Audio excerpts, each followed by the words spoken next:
Subscribe now and press the bell icon. Never miss an update. बिस्मिल्लाहिर्रहमानिर्रहीम। थी चरियो मन चाल जे परखी ॾिठासी यार सब या सभई कमाया आयो न को दिलदार कभी। अस्सलाम वालेकुम दोस्तों, असी थोड़ा आहियूं साईं मोहम्मद अयूब बाउचर साहब जंजा जो हिकिड़ो मायानाज़ शाइर आहे, अहले किताबी आहे। इन आशियाने ते कही आयो आहे। तव्हांखे गुज़ारिश कंदुसि त पंहिंजे शाइरी मां असांखे बि रोशनास कराए। साईं मोहम्मद बाउचर साहब, साईं मोहम्मद अयूब बाउचर साहब।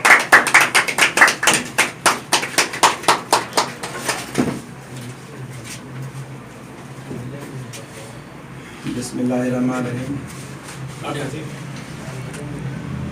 मेहरबानी साईं रियाज़ खलील चिंजड़ी साहब जो अवां असांखे गुरबत जी कोठ ॾिनी ऐं हिन स्टेज ते घुराए पंहिंजे ख़्यालनि जे इज़हार जो मौक़ो फ़राहम कयो।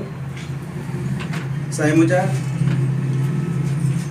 दर्दनि जा दास्तान त तमामु घणा ई आहिनि, पर उन्हनि मां अॼु असां अव्हांखे हिकिड़ो नंढो शेर ॿुधाईंदासीं।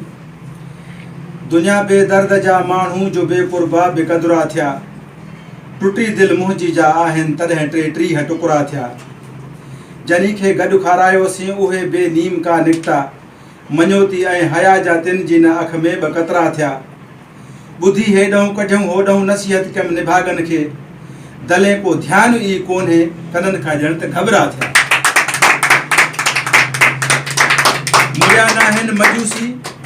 मुड़िया नाहिनि मजूसी पोइ बि बिल्कुलु बेहयाईअ खां, तोड़े जो ख़ल्क़ जा तन ते खणी केॾा बि तबरा थिया। ॾिसां कंहिं कंहिं थो माण्हूअ में आहे अहसास इंसानियत, बाक़ी अक्सर करे बेहस बेक़ियासा ऐं बेमहरा थिया। साईं कनी खे को मनो छन या कचो कोठो बि मुश्किल आ, कनी जा घर पका हिकु हिकु भातीअ लाइ टे टे कमरा थिया। पंहिंजे बंगले में रोज़ानो साईं मुंहिंजा कंहिं जे घर ॿरियो नाहे चुल्हो ऐं हुत वरी कंहिं वटि, पंहिंजे बंगले में रोज़ानो अयाशी नाच मुजरा थिया। सिकिया मानी सुकियल के ॾिसो कंहिंजे मुक़दर में, सिकिया मानी सुकियल के ॾिसो कंहिंजे मुक़दर में, हरण छेला तितर तरियल कुकड़ कुरड़ा ऐं डंभरा थिया। खटे हुआ ऐं करे खिचका ही हारे हार थी हीणी, कमीणप ऐं शराफ़त जा जॾहिं जाते बि टकरा थिया। शुनासे सब्र आ जन में उहे इंसान हिन आला, बाक़ी बेकार माण्हू मुआशरे जा गंद कचरा थिया। के माण्हू ज़िंदगी सारी छड़ा ऐं छांड विया रहिजी, कयो कनि प्यार जो परणो वञी साझुर ई सगरा थिया। पिनियूं थुलियूं हथनि पेरनि ते जन खे मां सकियूं शेरियूं, मंडनि रूंडनि ऐं कंध कुटड़नि कुबनि खुसरनि मां ख़तरा थिया। भलाई न ख़ाली सेब खुटके खां भरियल नुक़सान सां बिंदरा, भलाई कान्हे भोलनि में फिंजाकारा बि कसरा थिया। अञा बि अणढंगियूं आहिनि निशानियूं के ई कोहटनि में, चुचनि टेडनि चिबनि सूंडनि गंजनि में गुन गहरा थिया।